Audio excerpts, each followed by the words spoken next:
थोड़ा सा मेरे साथ दुर्भाग्य क्या रहा, बच्चे कहते हैं कि सर आप मतलब इतने आंसर राइटिंग अच्छी है सब है, तो आपका क्यों नहीं हुआ? यहाँ पे थोड़ा सा गैप को भरते हैं सर कि किसी एस्पिरेंट का प्री नहीं निकल रहा है 3 बार, हाँ। या किसी का मेंस क्लियर नहीं हुआ 2-3 बार, हाँ, उसका हम इतना कर सकते हैं कि एटलीस्ट सर्वाइव कर सकते हैं, हाँ। पशुपालन कर सकते हैं और कुछ सब्जियां उगा सकते हैं या कुछ। आपने हमने सिलेबस को जोड़ दिया आपने सीधा, तो बहुत अच्छा सर, बहुत। अभी जो दाना है ना इसका कच्चा है, देखो अभी पानी है इसमें है ना, पूरा कच्चा है अभी, तो ये 2-3 महीने लगते हैं इसको पकने के बाद में। तो एक बात है कि कई बार ये लगता है ना बहुत ज़्यादा पढ़ना पड़ता है। 2014 में पहली बार मेरा प्रीलिम्स कब निकला, जब हमने ज़्यादा पढ़ाई नहीं की। तो चलिए यूपीएससी प्रिपरेशन के ग्लोरियस साइड और डार्क साइड की तरफ चलते हैं। मेरे साथ हैं धर्मेंद्र सर, जो कि 3 बार इंटरव्यू दे चुके हैं और 4 बार मेंस लिख चुके हैं। डिस्कस करेंगे डिटेल्ड इनके बारे में, इनकी बायोग्राफी इसमें कवर हो रही है। तो इसका मोटो ये होने वाला है कि एक एस्पिरेंट जब 4 बार 5 बार यूपीएससी क्रैक नहीं कर पाता है, किस लेवल तक फ्रस्ट्रेट होता है, क्या ज़रूरत है उससे फ्रस्ट्रेट होने की, सारी बेसिक से बेसिक और क्रिटिकल से क्रिटिकल कंडीशन में भी आपको कैसे सरवाइव करना है, इस वीडियो का मोटो होने वाला है।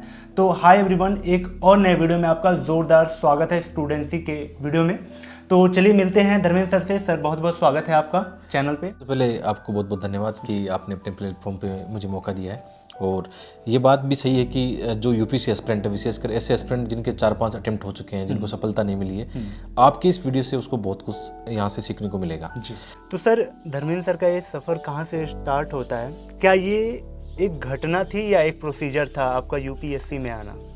इसको हम मिक्स अप्रोच ही कह सकते हैं, घटना और प्रोसीजर कह सकते हैं। जैसे 10th क्लास के बाद में हम क्या करते हैं कि हमें क्या बनना है, डॉक्टर बनना है, इंजीनियर बनना है या सरकारी जॉब में जाना है। तो सिविल सेवा पहले नहीं था, सरकारी जॉब का था कि कुछ सरकारी नौकरी लगने वाले हैं, कोई टीचर बनेंगे या कुछ कोई, लेकिन सरकारी नौकरी में जाना है। तो 11th क्लास में पहले शुरू में मैंने भी साइंस बायो लिया ताकि कुछ करना है, मतलब उस समय पता नहीं था, कोई गाइड करने वाला नहीं था, क्योंकि मेरे माता पिता किसान है, अनपढ़ है बिल्कुल।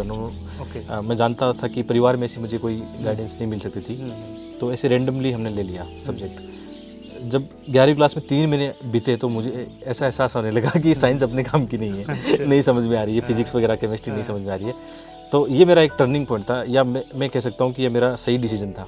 मैंने तुरंत 3 महीने बाद में आर्ट्स ले लिया वहाँ पे। और वहाँ पे हिस्ट्री, ज्योग्राफी ये सब्जेक्ट सुने और पढ़ने में मज़ा आया। मतलब तब तक ये नहीं था कि सिविल सेवा में जाना है, उतना नहीं था। हाँ, उस समय के जो टीचर थे वो ज़रूर बताते थे कि आर्ट्स के अंदर यदि सबसे उच्च करियर विकल्प देखें तो सिविल सेवा वाला एक अच्छा आपके पास माध्यम हो सकता है, लेकिन वो समझ में नहीं आया था उस समय। सच्चाई है कि उस समय नहीं पता था कि सिविल सेवा क्या होता है। हाँ। तो सर एक एस्पिरेंट के साथ साथ आपका एक यूट्यूब चैनल है जहाँ पे आप दूसरे एस्पिरेंट को वैल्यू प्रोवाइड करते हैं, कंटेंट देते हैं।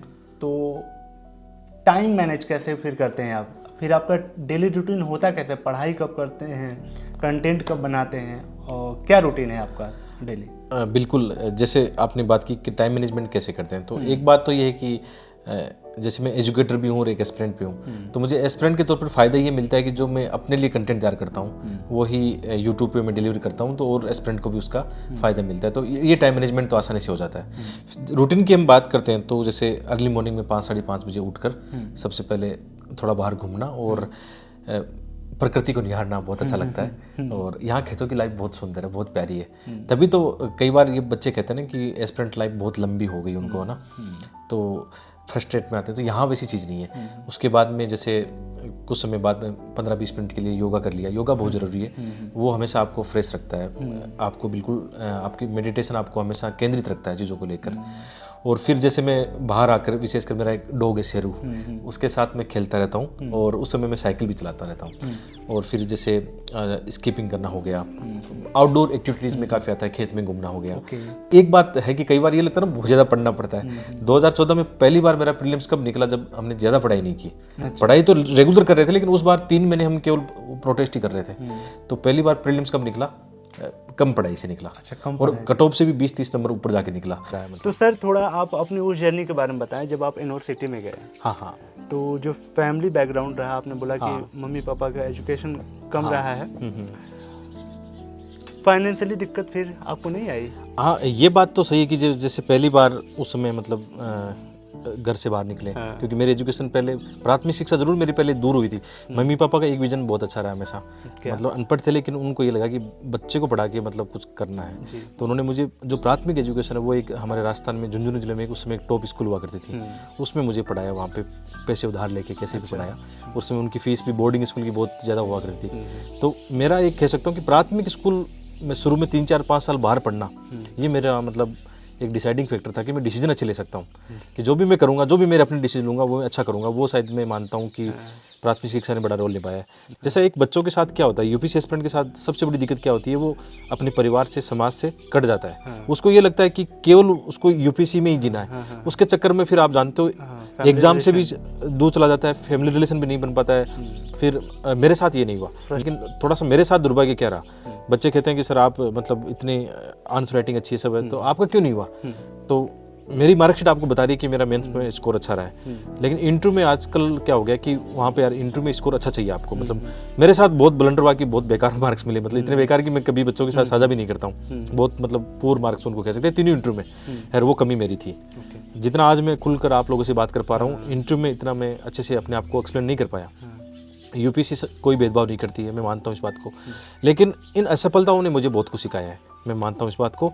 और आज जो हम डिस्कशन करें, आज मेरा यूट्यूब पे आना, एक राइटर बनना, अर्निंग के रिसोर्सेज बहुत सारे मतलब निकालना, ये सब चीज़ें उस असफलताओं का ही परिणाम है। तो सर थोड़ा अगला क्वेश्चन इस पे आते हैं कि यूपीएससी प्रिपरेशन के डार्क साइड पे आते हैं। डार्क साइड मतलब कि जब 4-5 अटेम्प्ट हो जाता है, तो फिर उसी लक्ष्मीकांत को देखने का मन नहीं करता, उसी स्पेक्ट्रम को देखने का मन नहीं करता, सेम बुक लिस्ट को देखने का मन नहीं करता। इतना हम लोग देख चुके होते हैं कि क्या उसमें नया पढ़े, यानी फ्रस्ट्रेट भी होने लगते हैं। ठीक है, बहुत सारी एंजाइटीज होने लगती हैं, मन में तरह तरह की बातें चलने लगती है। आई थिंक कि आपको भी सिंपल सी बातें हुआ होगा। तो कैसे अब तक आपने उसको मेंटेन किया हुआ है, अपने उस मोटिवेशन को, और इसका सोर्स क्या है आपके मोटिवेशन का, क्या देख के अब तक आखिर? हाँ, ये आपकी बात बिल्कुल सही है, ये सब समस्याएं मैंने भी फेस की है। और मेरा एक चीज़ अच्छा रहा कि जैसे मैं बार बार आईएएस का इंटरव्यू कॉल हो रहा था, तो एक चीज़ मुझे सबसे ज़्यादा जो मोटिवेट करती थी कि मेरा हो सकता है। जैसे मेरा यदि 3-4-5-6 बार अटेम्प्ट तक प्री नहीं होता तो मैं निश्चित रूप से उस चीज़ को छोड़ देता। ठीक है, लेकिन तीसरे अटेम्प्ट में इंटरव्यू तक पहुंचा, फिर 5वें 7वें, मतलब 3 इंटरव्यू फेस किए। तो एक चीज़ सबसे मैं इसको मोटिवेशन के रूप में देखूंगा कि आप मेंस क्लियर क्रॉस करके इंटरव्यू में गए। हाँ, इंटरव्यू में गया था, और वो एक आपको पहचान भी दिलाता है। यदि आप इंटरव्यू तक जाते हो तो लोग आपको जानते हैं, आपको फिर किसी काम करने के लिए आपको फिर टेंशन नहीं होती। मैं एक चीज़ और कर रहा था, मैं सबको बताना चाहूँगा। मैं ये कहना चाहूँगा, जो बहुत सारे यूपीसी एस्पिरेंट है ना, इस चीज़ को लेकर बहुत ज़्यादा परेशान रहते हैं। उनके माइंड में, मैं जानता हूँ बहुत ज़्यादा, आपने कहा कि फ्रस्ट्रेट वो रहते हैं ना, इनसे बचने के लिए आप स्किल सीखो। वो स्किल कुछ भी हो सकता है। आज मैं देख रहा हूँ कि जो एआई का ज़माना आ रहा है, मैं मानता हूँ मैं हर दिन एक छोटा स्किल सीखता हूँ कि आज मैं एक अच्छा कंटेंट कैसे तैयार कर सकता हूँ। यदि आप स्किल सीखते हो तो आप दुनिया में किसी से पीछे नहीं रह सकते हो। मतलब ड्यूरिंग प्रिपरेशन आपको एक ऐसे स्किल पे काम करना चाहिए जो कि प्रेजेंट में डिमांडिंग हो। बिल्कुल, बात सही। और आपके जो करियर है उससे रिलेटेड हो। तो कुछ ऐसी चीज़ें जो आपने एक्सप्लोर किया हो, क्योंकि आप अभी इस फील्ड में काफ़ी आगे आ चुके हैं। तो आपने बहुत सारी चीज़ें रिसर्च की होंगी, अगर कुछ सजेस्ट करना चाहें। बिल्कुल, मैं कुछ छोटे छोटे स्टेप, यूपीएससी एस्पिरेंट की मैं बात कर रहा हूं। बिल्कुल, यूपीएससी एस्पिरेंट की बताता हूँ मैं। छोटे छोटे स्टेप की बात करते हैं। सबसे पहले जैसे मेरा यूट्यूब पे आना हुआ, तो मैं वीडियो बनाना नहीं जानता था, मुझे टेक्निकल का जीरो नॉलेज था। लेकिन यूट्यूब एक नॉलेज का भंडार है वहाँ पे, है ना, तो सीखा कि कैसे वीडियो बनाते हैं, आपने सीईओ सीखा, कैसे वीडियो बनाते हैं, एडिटिंग कैसे करते हैं अपने आप को। बिल्कुल, वो जैसे शुरू के मेरे 20-30-50 वीडियो देखता हूँ तो मुझे उन वीडियो को देख के शर्म आती है कि मैंने क्या बनाया। ठीक है, तो एक तो वीडियो का ये कर सकते हैं। ये प्रत्येक यूपीसी एस्पिरेंट, चाहे वो पहला अटेम्प्ट ही दे रहा हो अपना, कोई यूपीसी एस्पिरेंट है वो चाहता है कि जैसे अच्छा कंटेंट तैयार करता है वो, या कोई पोइम लिखता है, या कोई और देश दुनिया की बातें करता है, अपना एक वेबसाइट बना ले, उसकी मेरी गारंटी है महीने के 30-40 हज़ार रुपये की उसकी अर्निंग वहाँ से शुरू हो जाएगी। तो दूसरा काम मैंने ये किया।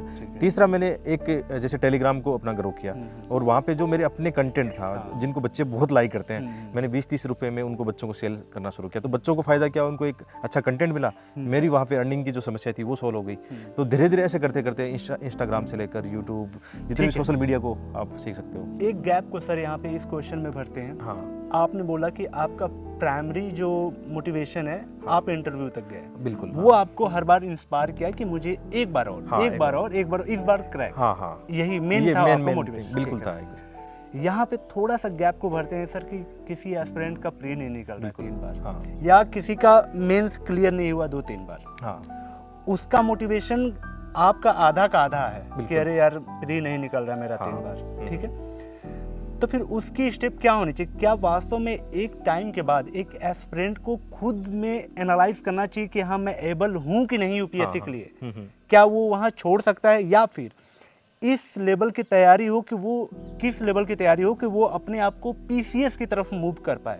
एक क्या ऐसा मोमेंट होता है वहाँ पे एनालाइज करना चाहिए एक एस्पिरेंट को? आई थिंक आप समझ गए मैं क्या बोलना चाह रहा हूँ। ये बात सही है कि जैसे मेरा भी ये मानना है जी। कि जैसे 3-4 अटेम्प्ट से प्रीलिम्स एग्जाम यूपीएससी का नहीं निकला है, तो उनको एक बात जरूर सोचनी चाहिए, सपना नहीं छोड़ना है, अभी नहीं छोड़ना है सपना, लेकिन बड़े सपनों को हासिल करने के लिए आपको बीच में थोड़ा एक सोचना पड़ता है कि एक नया रास्ता भी ढूंढ ले साथ में। वही बात तो मेरा ये मानना है स्टेट पीसीएस उनको देना चाहिए, कंपलसरी देना चाहिए, क्योंकि लगभग सेम सिलेबस है। तो स्टेट पीसीएस कितने स्टेट पीसीएस के एग्जाम वो दे सकते हैं। दूसरा जैसे कॉलेज लेक्चर का एग्जाम है, या यहाँ पे उनको टीचिंग फील्ड में भी आना चाहिए, बीएड कर सकता है, प्राइमरी या जो सेकेंडरी और सीनियर टीचर बन सकता है वो। तो मेरा ये मानना है एक विकल्प जरूर देखना चाहिए। यदि उस फील्ड में नहीं जाना, गवर्नमेंट जैसे मेरे पास भी एक विकल्प था, जब 2020 के अंदर यूपीएससी का फाइनल रिजल्ट आया था, उस लिस्ट में मेरा नाम नहीं था, तो मेरे पास 2 ऑप्शन थे कि क्योंकि मेरा नेट क्लियर है, पॉलिटिकल साइंस में एमए और नेट मेरा था, तो उसमें राजस्थान के अंदर कॉलेज लेक्चर की भर्ती आई थी, और मुझे पूर्ण विश्वास था कि मैं कॉलेज लेक्चर आराम से बन सकता हूँ, क्योंकि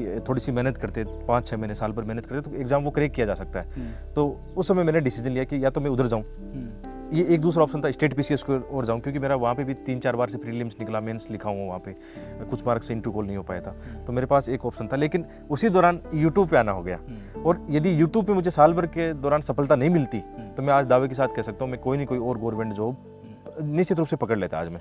यूट्यूब से कब अर्निंग आनी स्टार्ट हुई? अच्छी खासी। हाँ, यूट्यूब से फिर 2021 की बात है वो। अच्छा। लेकिन बीच में जैसे मेरा एक काम ठीक रहा, मैं जैसे कोचिंग में कंटेंट क्रिएशन या कॉपी चेकिंग का जहाँ मौका मिलता, जैसे मैं मेंस देने के बाद 2 महीने फ्री हूँ, तो मैंने उस दौरान कॉपी चेकिंग का काम कर लिया, या किसी कोचिंग में जाके छोटा मोटा पढ़ा लिया। साल में 1-2 महीने जाके पढ़ाया, अर्निंग हो जाती थी, वो साल भर चलती थी। ये बात ये तो और भी एस्पिरेंट कर सकते हैं, बिल्कुल करते ही हैं। मतलब मैं तो अपने यूट्यूब पे भी ये बात बच्चों को बोलता हूँ कि यार खाली मत बैठे रहो, कुछ तो नहीं। इसको ऐसे भी लेते हैं सर कि अरे नहीं टाइम टेकिंग हो जाता है, मेरा नहीं निकलेगा, मैं उधर टाइम दूंगा तो कंटेंट में मेरा छूट जाएगा। तो उसको कैसे मैनेज किया फिर आपने? ये चीज़ ना सबसे ज़्यादा नुकसानदायक है, और ये हमारी एक नकारात्मक थिंकिंग होती है। मैं ये मानता हूँ यदि मैं पहले पढ़ाना शुरू कर देता रेगुलर तौर पर, यदि मैं यूट्यूब पे 2015-16 में आता, तो मैं एक चीज़ बोलता हूँ, मेरा यूपीएससी भी क्लियर हो जाता। क्योंकि मुझे जो कम्युनिकेशन का जो गैप नजर आया इंटरव्यू के दौरान, वो अब अभी भर गया है। अब जैसे मैं 2-3 साल से यूट्यूब पे हूँ, तो मैं ये मानता हूँ कि जो साइड की अपॉर्चुनिटी है ना, उनको लेते रहो। मैं कितने ऐसे लोगों को जानता हूँ जिनका फाइनल सिलेक्शन हुआ है, उनको पढ़ने के लिए दिन में 4 घंटे मिलते थे, वो जॉब कर रहे थे, अपनी फैमिली को सपोर्ट कर रहे थे, उनका सिलेक्शन रेशियो ज़्यादा है। तो मेरे हिसाब से ये दोनों चीज़ें मैनेज हो सकती है। तो जैसे आज यूट्यूब पे पढ़ा रहा हूँ, यहाँ पे अर्निंग ऐसी है कि आप ना 10-15 लोगों को सपोर्ट करते हैं। जैसे मैं अपना बताऊँ तो 10-15 लोग हमारी टीम में कंटेंट क्रिएशन करते हैं, किताबें बच्चों तक पहुँचाते हैं। 15 लोग? हाँ, टोटल मिला के मतलब 10-15 लोग हैं जो अपने पब्लिकेशन को भी संभालते हैं, और साथ में जो इंग्लिश मीडियम का कंटेंट तैयार करते हैं, जो बच्चे JNU DU में पढ़ रहे हैं, तो वो अपने मेरे साथ पार्ट टाइम जॉब करते हैं, क्योंकि इंग्लिश का कंटेंट ऐसा है कि मैं अकेला तैयार नहीं कर सकता फिर, है ना। तो ऐसे लोग चाहिए जो वाकई यूपीएससी एस्पिरेंट भी जो 2-3 एग्जाम दे चुके हैं या इंटर तक पहुंचे हैं, साथ साथ कुछ मेंटरशिप बेच चलते हैं, तो उनकी जो टीचर होते हैं 1-2 उनको भी सैलरी देनी होती है। अर्निंग का पूछ लूं आपसे? अर्निंग का देखो यार, कुछ थोड़ा बहुत मोटी मोटा अर्निंग सबको पता है, आपको भी पता है कि कोई इतना बड़ा यूट्यूब चैनल है, या हम जैसे एक राइटर के तौर पर आजकल अच्छी किताबें मार्केट में आ रही है, तो अर्निंग अच्छी है, मतलब नो डाउट। जैसे आप ऐसा कह सकते हो कि मतलब जो अच्छे लोगों को सैलरी मिलती है, या आइस की तुलना नहीं कर सकते, क्योंकि आइस का एक नौकरी की बजाय एक तो वो जो घर आपने बनाया है ये भी अर्निंग वाला ही है? हाँ, ये मतलब ये कह सकते हैं कि अपने प्रयासों से बनाया। ओके। मतलब फैमिली को जो सपोर्ट कर रहा हूँ, अपने ही प्रयासों, फैमिली का भी सपोर्ट है, लेकिन इसमें मेरा भी कंट्रीब्यूशन। मतलब एस्पिरेंट को होपलेस नहीं होना है, अगर 4-5 अटेम्प्ट के बाद कुछ ऐसी स्किल होनी चाहिए आपके पास। भले मजाक मैं हंस के बोल रहा हूँ, लेकिन 4-5 अटेम्प्ट अगर ना भी क्लियर हो, तब भी इस लेवल पे एस्पिरेंट आ जाता है कि वो अपना सेल्फ कुछ अच्छा कर सकता है। जो आपने अभी कह रहे हैं कि आप 15 लोग को सैलरी देते हैं, आपने इतना अच्छा अपना मकान बनाया हुआ है, वो सारी चीज़ें एकदम कोई बर्डन नहीं है, फैमिलीज पे डिपेंडेंट नहीं है। बहुत सारे एस्पिरेंट होते हैं सर कि 3-4 अटेम्प्ट हो जाता है, फिर भी मतलब घर पे डिपेंडेंट रहते हैं, वहाँ रह के तैयारी करते हैं, कमरे से ही करते हैं। वो सोचते हैं कि हम कुछ नया करेंगे तो हमारा टाइम लॉस होगा। ठीक है, टाइम लॉस होगा तो आखिर टाइम लॉस होगा अगर आप एक ही कमरे में वही बार बार पढ़ते रहेंगे, तो फिर तो फ्रस्ट्रेट होना तय भी है। आपने ये क्या लगा रखे हैं ये अपनी बाउंड्रीज में, ये क्या है आपका? ये मूंगफली, जैसे खरीफ की फसल है, मूंगफली जिसको बोलते हैं, सामान्य मूंगफली बोलते हैं, वैसे मूंगफली होता है। हाँ। तो मूंगफली की आप सिर्फ मूंगफली की खेती आप करते हैं और भी कुछ? नहीं, इस समय जैसे खरीफ का सीजन चल रहा है, अभी मानसून अब ऋतु चल रही है अपनी, है ना। तो उसमें जैसे अभी बाजरा राजस्थान में सबसे ज्यादा होता है, अभी बाजरे की आपको फसल दिखाएंगे। और साइड में देख रहे हो आप ग्वार की जो फसल है, और जो दालें होती है मूंग मोट वगैरह, है ना। तो इस समय खरीफ का ही सीजन चल रहा है। तो आपने देखा होगा यूपीएससी में कितने प्रैक्टिकल क्वेश्चन पूछे जाते हैं, कौन सी रबी की फसल है, कौन सी खरीफ की है। तो मैं बच्चों को खेत में लाके दिखाता हूँ, देखो ये क्वेश्चन आएगा इस बार, है ना। जैसे इधर साइड में फार्म बॉन्ड दिख रहा है, तो फार्म बॉन्ड मतलब गवर्नमेंट स्कीम से बना है, सब्सिडी से बना है। तो कितने स्कीम के क्वेश्चन आते हैं प्रीलिम्स एग्जाम में कि कौन सी स्कीम क्या कैसे काम करती है, किस मंत्रालय की है। तो मैं अपने जब वीडियो बनाता हूँ प्रैक्टिकल वाले, इसमें दिखाता हूँ बच्चों को। अच्छा, तो अभी ये मूंगफली हो गई है? नहीं, अभी मिड में है, फसल पकेगी 2-3 महीने बाद में। अच्छा। ये मतलब, तो ये मूंगफली का पौधा है ना। तो मूंगफली क्या होता है, जमीन के अंदर लगती है ना, जैसे आलू वगैरह लगते हैं वैसे ही है ना। बहुत सारे बच्चों को पता नहीं होता। और ये खरीफ की सीजन का आप कह सकते हो इसको। तो जैसे अपन नीचे फाइंडिंग करेंगे इसके पेड़ के नीचे, तो जैसे ये मूंगफली लगी हुई है ना, ऐसे थोड़े दिनों के बाद में मतलब जमीन के अंदर बहुत ज़्यादा लगती है। जैसे और खोदें इसको अपन, इसकी जड़ देखें तो आप देखोगे इसकी जड़ के अंदर, मतलब अभी ये जो शुरू हो गई इनकी जो ये ना जड़ें, इन्हीं की मूंगफली जैसे ये लग रही है ना, बढ़ती जाएंगी। हाँ, बहुत सारी लगती जाएगी। जैसे इनका आप नीचे देखोगे, जैसे अभी शुरू हो गया है, एक निकाल के। हाँ, देख सकते हो इनको। तो अभी जो दाना है ना इसका कच्चा है, देखो अभी पानी है इसमें, है ना, कच्चा है अभी। तो ये 2-3 महीने लगते हैं इसको पकने के बाद में। तो अभी आप देखो पानी है अभी तो, हाँ। तो ऐसे ही जमीन, जैसे अभी धीरे धीरे अब जमीन क्या करती है, आप देखोगे यहाँ पे जमीन फटने लगती है, मतलब मूंगफली का दाना जो होता है ना, ये आने लगता है। तो सर ये पॉइंट दिख रहा है आपका, लग रहा है वो सिलेबस के अकॉर्डिंग रेन वाटर हार्वेस्टिंग का आपने बहुत सही यूज किया हुआ है। तो सर इसके बारे में थोड़ा आपने बताएं कि ये आपका पर्टिकुलर ज़मीन के लिए आपने कर रखा है या फिर आसपास के सारे लोग का इससे भरा होता है? हाँ, ये आपने अच्छा क्वेश्चन किया है। जैसे मैं जब 2020 वाला इंटरव्यू दे रहा था, तो उस समय मैं एक्चुअली कृषि बैकग्राउंड से आता हूँ, तो मुझे ये पता था कि इंटरव्यू में कृषि के सवाल काफ़ी पूछे जाएंगे। तो उस दौरान मैं कृषि का कुछ रिसर्च कर रहा था, कुछ वेबसाइट पे जा रहा था। तो वहाँ पे मैंने ये स्कीम देखी थी। उससे पहले मैंने आसपास देखा, बहुत ही एक दो व्यक्तियों के ये पॉन्ड बना हुआ था। तो मैंने अपने घर पे बात की कि हमें ये फार्म पॉन्ड बनवाना है। लेकिन पहले लोगों का माइंड सेट होता है कि कुछ नहीं होने वाला, पानी कहाँ से आएगा। तो उस दौरान मैंने घर पे चर्चा की और उस दौरान मैंने फॉर्म ऑनलाइन भरा इसका। हाँ, इसका स्कीम के थ्रू आपने करवाया है? ये एक प्रधानमंत्री जो कृषि सिंचाई योजना है, बूंद हर खेत में बूंद पानी, वो जो स्कीम है, उसके तहत ये ऑनलाइन फॉर्म हमने भरा इसका। ठीक है। और इस पे 2 लाख रुपए खर्चा आया, तो लाख रुपए सरकार इस पे सब्सिडी देती है। अच्छा, 1 लाख का? 1 लाख का मतलब तो ये आपकी पर्सनल जमीन के लिए आप भराव करते हैं, आसपास के सभी लोगों का करते हैं? अभी तो ये है कि सभी किसानों के अपने अपने खेत में फार्म पॉन्ड बन चुके हैं। अच्छा, हाँ, जो करवाना चाहता है वो हाफ, जितना भी लगाएगा उसको हाफ दे देगी सरकार का उसमें रहता है कि लगभग 1 लाख रुपए सरकार देगी। आप जो बड़ा छोटा कैसे बनाओ, हाँ, तक या फिर उससे ज्यादा? नहीं, 1 लाख तक। अच्छा, 1 लाख तक देती है। और इसमें सबसे अच्छी खास बात क्या है, जैसे अपना घर जो है, जितनी भी छत पे पानी आता है, बूंद बूंद पानी इसमें आ जाता है। अच्छा। और ये फायदा है। जैसे मुझे एक समय चिंता होती थी, जब मैं एक यूपीएससी एस्पिरेंट था, उस समय मैं सोच रहा था यदि मैं कभी आईएएस नहीं बन पाया, उस समय यूट्यूब वगैरह नहीं था, तो मैं खेती करूंगा। ये मेरा चॉइस थी कि मैं पशुपालन और खेती करूंगा, लेकिन जो आधुनिक जो खेती होती है, ऑर्गेनिक कृषि होती है, वो वाली करूंगा, नई वाली, है ना, टेक्नोलॉजी के साथ। हाँ, लेकिन एक चिंता होती थी पानी की, कि पानी कहाँ से लाएंगे, कि जो ग्राउंड वाटर पानी है वो क्राइसिस आ चुका है, पानी नहीं बचा है। फिर ये आशा की किरण नजर आई कि इसको यदि पूरा भर जाए और इसको सहेज के रखें पानी को, है ना, इस्तेमाल सही से इस्तेमाल करें, तो जो मेरा सपना है वो पूरा हो सकता है। तो सर ये सिर्फ बरसात वाला ही पानी है या फिर आप भराव भी इसमें करते हैं? बिल्कुल, अभी जैसे अभी भी थोड़ा नलकूप में पानी आता है, थोड़ा बहुत, लेकिन उतना नहीं आता। हाँ, कम आता है। देख, इसका एक सबसे अच्छा तरीका ये है कि जैसे आपके बिल्कुल नलकूप में पानी नहीं है, तो जो वर्षा का पानी आता है इसमें, ये पूरा भर जाएगा।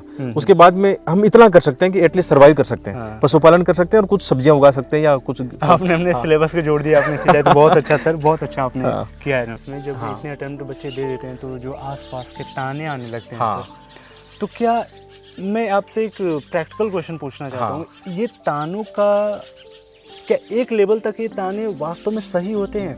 क्या ये जो आसपास के समाज है जो हमें ताने देते हैं, तो क्या ये ताने उनके एक्सपीरियंस बोलते हैं कि तू भाई छोड़ दे, रहने दे, तेरे बस का नहीं है, कुछ ऐसा वो एक्सपीरियंस के आधार पे बोलते हैं, या फिर वो वास्तव में उनका टोंट ही होता है? आप इसको थोड़ा कैसे सही, आपके लाइफ में भी आया होगा कि आते हैं, तो इसको कैसे इग्नोर किया आपने और कैसे करना चाहिए एस्पिरेंट को? बिल्कुल, हाँ। मेरे मामले में थोड़ा सा मैं लकी रहा हूँ कि विशेषकर परिवार को लेकर परिवार वालों ने कभी डाउट नहीं किया। ओके, और वही मैटर करता हाँ, है। पर सबसे बड़ी बात ही कि परिवार वालों ने डाउट नहीं किया, और सबसे बड़ी बात मेरे अपने पर भी लागू कि मैंने भी अपने आप पे डाउट नहीं किया कि मेरा नहीं होगा। हमें उस नेचर का हूँ कि हो जाएगा यार, कल हो जाएगा, परसों हो जाएगा। परेशानी आती है, आती रहेगी ना। और रही बात तानों की, तो यार ना, ताने तो देंगे, ये तो सत्य है। आपके रिलेशन वाले, आपकी फैमिली वाले, दूसरी फैमिली वाले मान लो आपको ताने देंगे, तो उनसे बचने का वो ये देखो, तानों से तो कुछ होना जाना नहीं है। उसका एक है उनको आग बना के अपनी सफलता में लगा दो, वो सबसे बढ़िया तरीका रहता है। या फिर इग्नोर करो, मतलब चीज़ों को, क्योंकि मैच्योरिटी के साथ अब इस एक बात और रहती है, जो यूपीएससी एस्पिरेंट यहाँ तक आता है ना, इतने फेस देखने के बाद में उसको थोड़ी दुनियादारी की एक अलग ही समझ होने लगती है, इससे ऊपर उठ जाता है। हाँ, मतलब उतना नहीं रहता अब। हाँ, शायद जैसे मैं अपना मानूँ, यदि मैं ताने मान लेता हूँ चीज़ों को, बहुत ज़्यादा आलोचनाओं को अपने ऊपर हावी कर लेता, तो मैं किसी लायक नहीं रहता आज। ना तो मैं अटेम्प्ट दे पाता, ना मैं एक शानदार जर्नी यूट्यूब पे या एक राइटर के तौर पे ये सब चीज़ें मैंने की है, वो कभी नहीं कर पाता।